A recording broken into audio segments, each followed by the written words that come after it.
I'm genuinely disappointed. Kemi was a fantastic candidate from a standing start. People didn't think she'd get her nomination signed. She didn't think she'd survive those early rounds, and each round we went up, and the momentum was very much with us. A huge amount of excitement and intrigue amongst colleagues, and frankly, she was a breath of fresh air that added that extra layer of intrigue to this contest. And I'm just disappointed, genuinely disappointed, that we couldn't get her over the line today. We had a lot of conversations, but we couldn't just quite do it. But to come forth from that standing start with is something that all of us can be very proud of. There is little doubt about that, I think. But why was that task difficult, though? What did you come up against? Why were some MPs, splitting, let's say, for Liz Truss rather than for Kemi?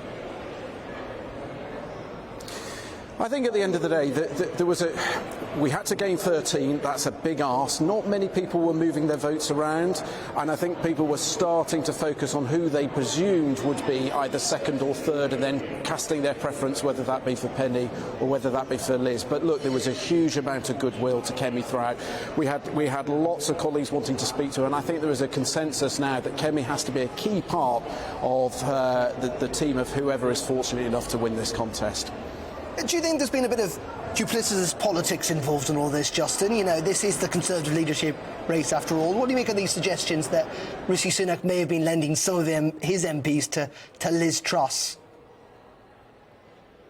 I don't think so, because these leadership contests are about momentum, and whilst Rishi is ahead fairly comfortably, he's not over that magic 120 line. He hasn't got the votes to be playing games with, but some MPs may very well have taken their own decision to perhaps move around a little bit to make sure their second choice would be there. But I genuinely don't think there would be anything that orchestrated. It's not like previous leadership contests where there was a clear favourite who perhaps could have had support to move around. This I think it's difficult decisions colleagues have to make. We've had some very good people put themselves forward in the shadow of what was, in my opinion, a unique and very good Prime Minister, and it's difficult for colleagues to work out what is the next way to go, because remember, we will be facing what would be an unprecedented fifth term in office. We own the record of the last 12 years. We need to think carefully as we select someone to be on that front foot and set out the positive reasons why a Conservative government can continue to represent the good people of this country.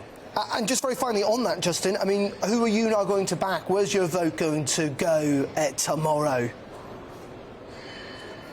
Well, I've looked at my phone. I've never been so popular with colleagues who perhaps have never spoken to me before, suddenly keen to welcome me. I'll be interested who's going to offer me an ice cream. That's the first option if they're going to attract me. But I tell you what, I genuinely don't know. They're all good candidates. Look, they've all got strengths. I've got to think long and hard, because one of them is going to be fortunate enough to get that top job in politics. But I genuinely don't know. I've got a lot of thinking to do.